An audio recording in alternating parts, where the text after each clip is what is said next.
네, 말씀의 제목은요, 예수 부활, 우리 부활입니다. 오늘 부활절인데 어떻습니까? 여러분, 마음이 괜히 기쁘지 않았어요? 마음이 들뜨지 않았어요? 저는 좀 부활절 때가 되면은요, 그동안의 고난주간 때는 막 힘들다가 부활절, 그러니까 안식일날 이제 딱 들어서잖아요. 그러면 부활을 기다리면서, 부활절날 기다리면서 막 소망에 꿈을 꿔요. 그러면서 마음이 기뻐지고, 또 하나님께서, 어떠한 내 삶 속에서 어떠한 부활을 또 하나님께서 예비하셨을까? 그것을 기대합니다. 그리고 소망합니다. 물론 우리가요, 우리가 생명을 얻고, 또 우리가 부활의 그 영생 복락을 얻습니다. 그렇지만 또 이 땅에서 우리가 살아가면서 또 우리의 삶 속에서 또 우리가 주의 성령을 모신 몸이잖아요. 그렇기 때문에 그 주님의 그런 삶 속에서 부활의 그 은혜들을 누리면서 살 수가 있어요. 그래서 우리는 늘 그 주님의 부활을 생각할 때마다 기쁨이 넘치고 소망이 넘치게 되고, 또 그 하나님께서 그 행하시는 그 부활의 그 역사하심을 생각할 때마다 하나님의 능력과 하나님의 그런 그 구원하심의 그 역사를 생각하면서 기뻐지고, 또 또한 그 소망의 더욱더 그 바다로 깊이 나아가는 그런 축복을 누리게 되는 것을 볼 수가 있습니다. 그래서 우리가 이 세상에서 살아가면서 그 누구나 우리 믿는 사람들도 다 어려움이 있을 수 있어요. 그렇지만 그 어려움 속에서 우리가 주님이 함께 하셔서 그 부활의 능력으로 우리를 구원해 주실 것을 믿기 때문에, 또 부활의 그런 축복을 주실 것을 믿기 때문에 우리가 그 소망 가운데 그 고통을 이기고 또 넉넉히 승리하는 그런 축복을 얻게 되는 것을 볼 수가 있습니다. 그래서 믿음의 사람들은 거꾸로짐을 당하도 또 그 망함을 당해도 절대로 완전히 넘어지지 아니하고 완전히 엎드러지지 아니하고 완전히 패하지 않습니다. 우리는 이것이 얼마나 큰 축복인지 몰라요. 이 세상 살아가면서 얼마나 세상이 각박하고 점점 과학 문명이 발달하면 발달할수록 점점 우리가 살아가기가 더 힘들어져요. 예전에는 다 없이 살았으니까 그냥 먹고 입고 그런 거 사소한 거를 걱정하고 또 다 비슷비슷하게 살았으니까 그냥 그 위로를 서로가 받으면서 그렇게 살았어요. 그런데 지금은 그렇지 않습니다. 너무 빈부격차가 심하고, 또 누리고 사는 사람들을 보면은요, 내 자신이 너무 초라함을 많이 느끼게 되고, 그러면서 상대적인 빈곤함, 또 박탈감에 인해서 더 마음의 상처를 많이 받고, 더 마음적으로 또 심적으로 더 고통을 받는 것을 볼 수가 있어요. 그래서 세상 살아가기가 더 사실상 힘들고, 그래서 선진국이면 선진국일수록 더 선진국에 사는 사람들이 더 그 행복지수가 낮은 것을 볼 수가 있습니다. 오히려 가난하고 오히려 정말 열악한 환경 속에서 사는 그런 그 가난한 나라, 그런 데 곳에서 사는 사람들은 오히려 행복지수가 높은 것을 볼 수가 있어요. 그런 것만 봐도 우리가 이렇게 그 상업이 발달하고 과학 문명이 발달하고 의학이 발달하고 이럴 때 의술이 발달했다 할지라도 오히려 그것 때문에 더 사실상 어려움을 당하고 고통을 당하는 것을 보게 됩니다. 그런데 그런 상황 속에서도 우리는 하나님이 함께 하시고 부활하신 주님이 우리와 지금 성령으로 함께 하시고 계시기 때문에, 또 우리에게 그 부활의 생명을 주셨기 때문에 우리는 그 생명으로 인해서 우리는 고난 가운데서도 넉넉히 이기고, 또 어떠한 환경 속에서도 또 승리하는 그런 축복의 삶을 살아갈 수 있는 것이 얼마나 큰 축복이고 큰 은혜인지 모르겠습니다. 루터는요, 부활의 약속은 성경에만 기록된 것이 아니고 봄에 푸르러 오는 풀 한 포기에도 약속되어 있다라고 하였습니다.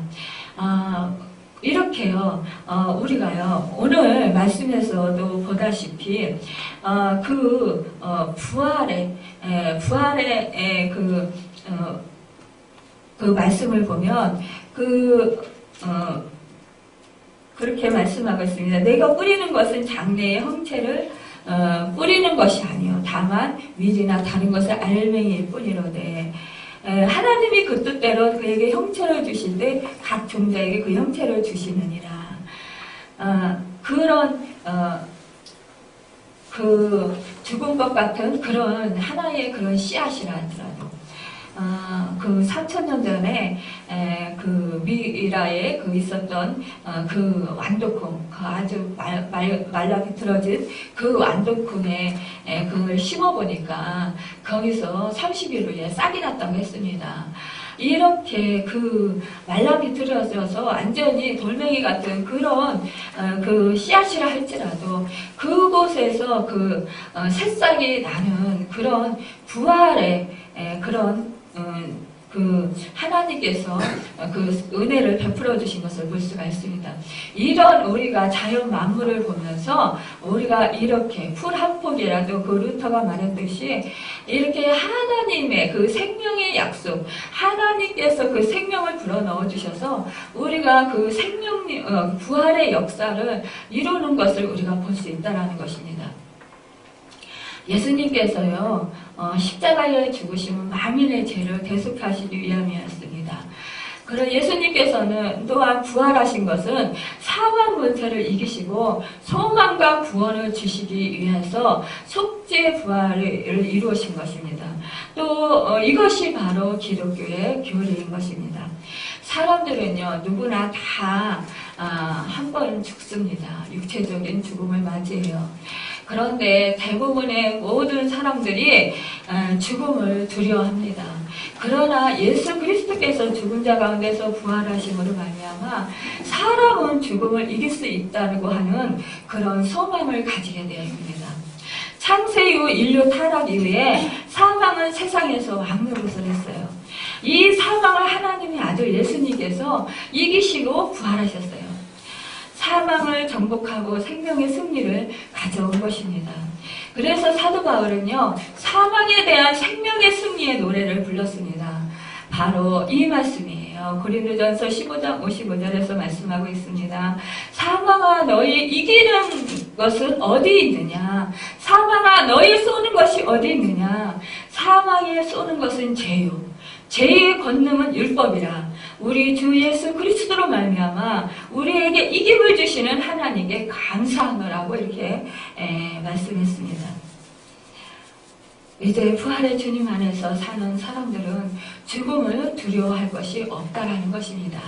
왜냐하면 우리도 주 안에서 사망을 이길 수 있기 때문입니다. 예수님은 이를 보증하시기를 나는 부활이요 생명이니 나를 믿는 자는 죽어도 살겠고 무릇 살아서 나를 믿는 자는 영원히 죽지 아니하리라고 요한복음 11장 25절에서 말씀하고 있습니다.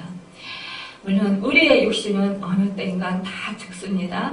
그러나 다시 우리는 부활하여 주님과 같이 영화로운 몸을 입을 것입니다. 인간의 죽음은 끝이 아니라 오히려 영원히 사는 시작임을 보여주는 것입니다. 사실상 믿지 않는 사람이나 믿는 사람이나요, 다 육신의 몸은 벗지만 죽음은 있지만 그러나 영혼은 삽니다. 그런데 예수 그리스도의 생명이 있는 자들은요, 영원히 죽지 아니하고 그 천국에 올라갑니다. 부활해서 천국에 올라가지만 그러나 예수 믿지를 않고 예수를 구세주로 영접하지 않은 자들은 음부에 떨어지게 된다는 것입니다.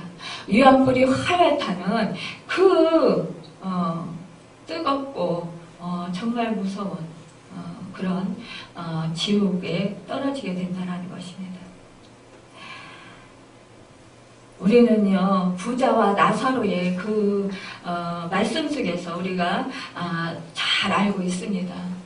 부자는 이 세상 속에서 세상 연락을 즐기고 흥청망청 정말 내 영혼아 먹고 마시자 즐기자 그러면서 그 잔치를 하면서 호화롭게 정말 호색하면서 그렇게 그 호화로운 자색옷을 입고 그렇게 잔치를 벌이면서 살았습니다.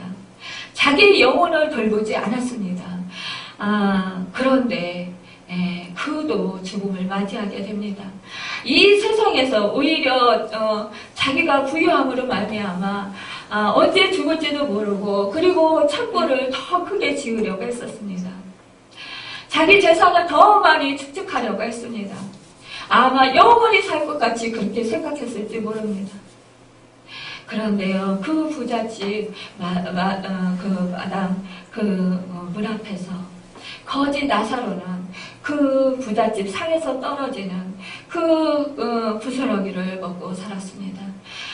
그가 몸이 헐어서 개들이 와서 그의 헌 몸을 핥고 그렇게 멸시와 조롱을 당하면서 정말 거처할 곳 없이 그렇게 떠돌이로 거지로 무시당하면서 그렇게 살았습니다.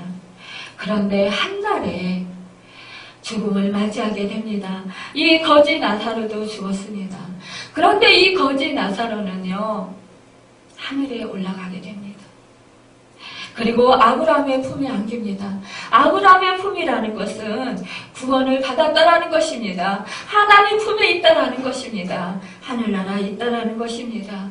이 부자는 그날 죽어서 음부에 떨어졌습니다. 유황불이 활활 타는 곳에서 너무 뜨거워서 견딜 수 없어서 부르짖으며 그곳을 뛰쳐나오려 했지만 뛰쳐나올 수가 없었습니다. 그때 너무너무 괴롭고 너무너무 힘들어서 위를 쳐다보니 그곳에 아브라함의 품에 안겨있는 그 나사로가 있었습니다. 그 나사로는 너무나도 행복해 보였습니다. 그 나사로를 보면서 나사로에게 물 한 방울 손가락 끝에 묻혀서 자기에게 좀 떨어뜨려주면 안 되겠냐고 그렇게 아브라함에게 사정을 합니다. 이럴 때 아브라함이 너와 내 사이는 큰 구렁이 있어서 오고 갈 수가 없다. 그리고 나사로가 그 물을 찍어서 줄 수도 없다. 이렇게 말합니다. 그러면서 이럽니다. 너는 세상에 있을 때 좋은 것을 누리면서 살았지만 이 나사로는 세상에 있을 때 고생하지 않았느냐. 이 나사로는 그렇게 거지로 살면서 그래도 하나님을 믿었습니다. 주님을 믿었습니다. 그리고 천국을 소망했습니다. 이 부자는 이 천국에 대한 소망을 가지지 않았습니다. 관심이 없었습니다. 이 세상 것이 너무나도 좋고 화려하고 자기를 만족시켜주기 때문에 자기 마음을 기쁘게 해주기 때문에 천국이 자기에게 해당되지 않았습니다. 천국에 대한 관심도 갖지 않았습니다. 여러분, 그런데 이 부자가 지옥에 떨어져서 그 음부에 떨어져서 얼마나 고통스러웠으며 이 나사로를 시켜서 자기 형제들이 있는데 그 형제들에게 가서 천국과 지옥이 있음을 전해달라고 또한 그 복음을 전하게 해달라고 그렇게 부탁을 하겠습니까? 그런데 아브라함은 이렇게 말합니다. 그들에게 선지자가 없었느냐? 주님의 복음을 전하는 자가 없었느냐라는 것입니다.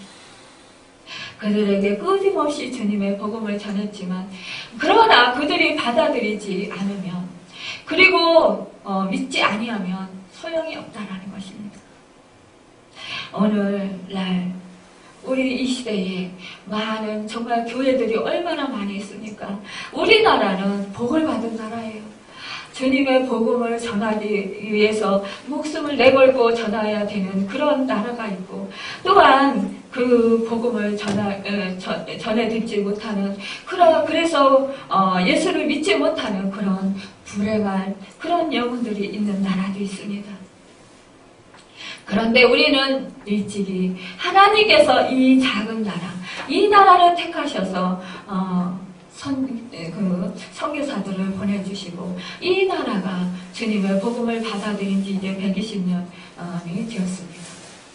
여러분, 그래서 우리가 이렇게 복음을 듣고 우리가 이렇게 예수를 믿고 주님이 주시는 그 부활의 그 소망을 가지고 살아갈 수 있도록 또 그 주님의 생명을 받아서 우리가 또 성령을 받아서 이렇게 성령의 사람으로 주님의 그런 제자들로 살아갈 수 있도록 인도하여 주시니 얼마나 감사합니까? 여러분, 우리는요 이렇게 하나님의 은혜를 받은 자들입니다. 그래서 얼마나 감사한지 몰라요. 부활이 없다고 말하는 사람들도 많이 있습니다.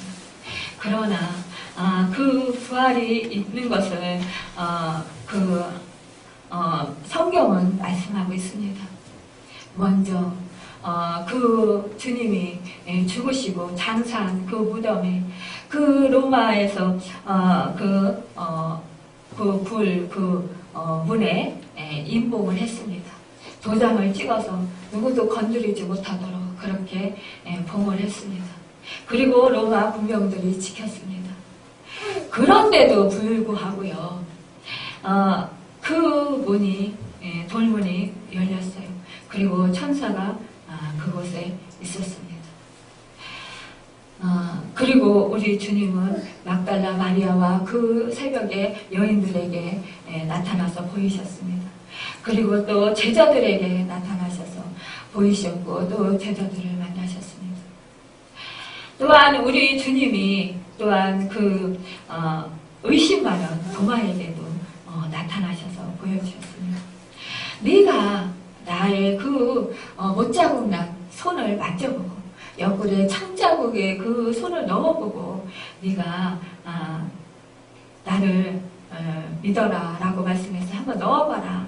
이랬을 때 이 도마가요 그 주님을 보면서 친한 고백을 했습니다. 자기 믿음 없는 것을 용서해달라고 했어요. 이렇게 그 도마는요 그 자기의 그 믿음을 고백한 것을 볼 수가 있습니다. 눈으로 보고 확신을 가지게 되었습니다. 그리고 나의 주시며 나의 하나님이시라고 그렇게 그는 고백을 했습니다. 그런데 예수님께서 너는 나를 본고로 믿느냐? 보지 못하고 믿는 자들은 복되도다 이렇게 말씀하셨습니다. 믿음은 참으로 귀중합니다. 금보화보다 귀하고 세상의 어떠한 그 보화보다도 귀중한 것입니다. 믿음이 없이는 하나님을 기쁘시게 할 수도 없고 또 믿음이 없으면 제사함도 구원도 받을 수 없습니다. 그러므로 믿음을 소중히 여기고 귀중히 보존할 줄 알아야 합니다. 마귀에게 속아서 함부로 불신의 말이나 부정적인 말을 해서는 안 됩니다. 사도 바울은요, 고린도전서 15장 17절에서 19절에 이렇게 말씀하고 있어요. 그리스도께서 다시 사신 것이 없으면 너희의 믿음도 헛되고 너희가 여전히 죄 가운데 있을 것이요 라고 했습니다. 만일 그리스도 안에서 우리 바라는 것이 이생뿐이면 모든 사람 가운데 우리가 더욱 불쌍한 자리라고 말씀하고 있습니다. 왜 부활을 못 믿을 것으로 여기느냐고 말하는 것입니다. 곡식의 씨앗을 땅에 뿌리면 죽어 썩었다가 다시 사는 것으로 믿으면서 왜 몸의 부활을 믿지 못하느냐는 것입니다. 도마처럼 부활을 믿겠다는 것은 하나님께서 기뻐하시지 않는 생각입니다. 하나님은 영이십니다. 영은 공기나 전파처럼 육신의 눈에 보이지 않습니다. 영의 세계는 믿음을 가진 영의 눈으로만 볼 수 있는 것입니다. 그러므로 예수께서 보지 못하고 믿는 자가 복되다고 하신 것입니다. 여러분, 이 도마가요 나의 주, 나의 하나님이라고 이렇게 고백하고요. 그가요 인도로 그 복음을 전하러 가가지고 그 오랫동안 전도하다가 이교들의 창에 찔려서 인도 그 마드라스에서 순교했습니다. 그래서요, 그곳에 동화의 그 기념 예배당이 있게 되었습니다. 여러분, 이렇게 나의 주, 나의 하나님으로 고백하는 자, 이 사람은 바로 주님이 나의 주님이 된다는 것입니다. 나의 하나님이 된다는 것입니다. 나의 구주가 된다는 것입니다. 이 고백을 하는 자, 이 고백을 하는 자는 어떠한 상황이 와도, 어떠한 고통이 와도 절대로 뒤로 물러서지 아니하고 침륜하지 않는다라는 것입니다. 믿음에서 떨어져 나가지 않는다라는 것입니다. 오히려 박해가 오고 그 핍박이 올 때 오히려 모욕당하고 복음 전하다가 오히려 욕을 먹으면 기쁨으로 감사하며 하나님을 찬양한다라는 것입니다. 그것은 왜냐? 하늘에 상급이 쌓여있기 때문입니다.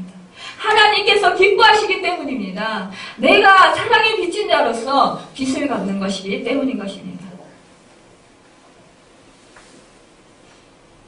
그리스도께서 만약 부활하시 못했다면요, 우리가 여전히 죄 가운데 있을 것입니다. 또 우리의 믿는 것이 헛것이 될 것입니다. 우리가 전하는 복음도 헛것이 될 것이며 우리는 거짓 증인들이 되고 말 것입니다. 또한 잠자는 자도 망하였을 것이고 예수 그리스도의 부활은 확실한 부활이요, 감각이 있는 몸으로 시공간을 초월한 그런 몸으로, 거룩한 몸으로 부활하셨다는 것을 믿을 때 우리들의 부활도 부활의 첫 열매가 되신 주님의 확증시켜 주신 그 부활로, 육체적인 우리가 육체로 완전한 육체로 예수님의 그 몸처럼 부활하게 하신다는 것입니다. 여러분, 우리는 부활, 그 부활을 믿고 우리가 이제 우리가 그 예수님께서 공중 재림하실 때 우리가 어떠한 몸으로 그렇게 또 덧입을 수 있을까, 이렇게 우리가 많이 또 그 의문점을 갖습니다. 우리는요, 쇠하지 아니하고 썩지 아니하는 그런 몸으로 부활하게 됩니다. 마지막 날에 순식간에 썩지 않아야 할 그런 몸으로 부활한다는 것입니다.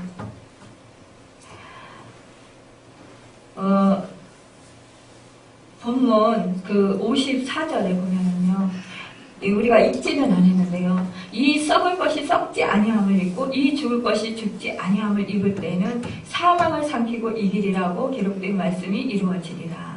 이렇게 바울은 말씀하고 있습니다. 육의 몸으로 신고 신령한 몸으로 다시 살아나고, 육의 몸이 있은데도 영의 몸도 있다고 했습니다. 그리고 육된 것으로 신고 영광스러운 것으로 다시 살아나고, 악한 것으로 신고 강한 것으로 또 다시 살아난다고 했습니다. 우리가요, 마지막 부활 때 우리는요, 그 예수님께서 재림하실 때 우리는 주님의 몸으로 순식간에 다시 덧입어서 우리가 부활의 그 기쁨과 감격을 누리게 되는 것입니다. 부활의 영광을 누리게 됩니다. 또한요, 의인과 악인의 그 부활이 있는데요, 형체가 다르다고 했어요. 의인과 악인이 다 부활합니다. 그러나 형체가 다르다고 했어요. 선행하는 자는 생명의 부활로, 악행하는 자는 심판의 부활로 나오리라고 했습니다. 즉, 선행자는 하나님 나라에서 살 수 있는 영원한 육체를 입는다는 것이고, 악행자는 지옥에서 살 수 있는 그런 육체를 입는다는 것입니다. 우리가요, 부활체를 입은 그런 자들은 예수님께서 재림하실 때 공중에서 주님을 만나게 됩니다. 우리가 공중으로 돌림받아서 우리가 그 주님의 몸을 입고 그 천국에 임하게 되는 것입니다. 여러분, 얼마나 이것이 큰 은혜고 축복입니까? 여러분, 지금 여러분의 그 삶 속에서도요, 부활의 영광이 있습니다. 여러분, 지금 여러분들 중에 마음이 아프신 분 있으십니까? 그렇다면 부활의 주님을 소망하십시오. 그리고 부활의 주님을 기다리고 또 부활의 주님을 찾으십시오. 그러면 여러분의 부활의 치료의 그 역사가 일어날 것입니다. 또 여러분의 삶 속에서요, 문제가 있습니까? 그렇다면 부활의 주님이 오셔서 그 문제를 해결해 주실 것을 믿으십시오. 또 찾으십시오. 여러분 가운데요, 지금 마음이 아픈 사람 있습니까? 어떠한 일이 잘 해결되지 않았습니까? 또한 힘든 문제들이 있으니까 여러분, 부활하신 그 주님이 여러분 삶 속에서 부활시켜 주실 것을 믿으십시오. 그러면 부활의 역사가 일어납니다. 그래서 여러분의 삶 속에서 부활의 주님을 만남으로 말미암아 부활의 능력과 부활의 승리의 개가를 부르는 여러분이 되길 바랍니다. 또한 여러분께서 늘 함께하시는 여러분께서 함께하시는 그 주님을 찬양하십시오. 부활하셔서 또 그 성령을 우리에게 보내주셨어요. 그 성령을 여러분 모두가 다 모시고 계십니다. 그분이 여러분에게 부활의 그 소망을 이룰 수 있도록 여러분을 인도하십니다. 여러분이 천국 가는 그날까지 그 성령님께서 인도해 주십니다. 그래서 여러분은 그 부활의 능력과 부활의 승리를 얻을 수가 있습니다. 우리 예수님은요, 그 시공간을 제한을 받지 않으셨어요. 이 땅에서 계실 때는 시공간의 제한을 받으셨으나, 그러나 부활하신 후에는 시공간의 제한을 받지 않으셨습니다. 문을 닫았는데도 들어오셨던 것이고, 또 음식을 먹을 수 있는 그런 몸으로 부활하셨습니다. 예수님의 그 부활체는요, 새 육체인 것입니다. 그러기에 제자들이 알아보지 못했습니다. 부활체는 음식을 먹어야 하는 몸은 아니지만 그러나 먹을 수도 있는 것입니다. 예수님께서요, 이 제자들에게요, 그 생선을 구워주시면서 같이 그 떡을 보시면서 같이 접수셨어요. 여러분, 이 몸을 여러분도 입을 것입니다. 여러분, 몸을 입을 것을 소망하시고 또 이 땅에서 살아가면서 정말 예수님의 그 부활이 내 부활이 되는 그런 축복의 은혜를 누리시는 여러분과 제가 되기를 예수님의 이름으로 축원합니다. 기도하겠습니다.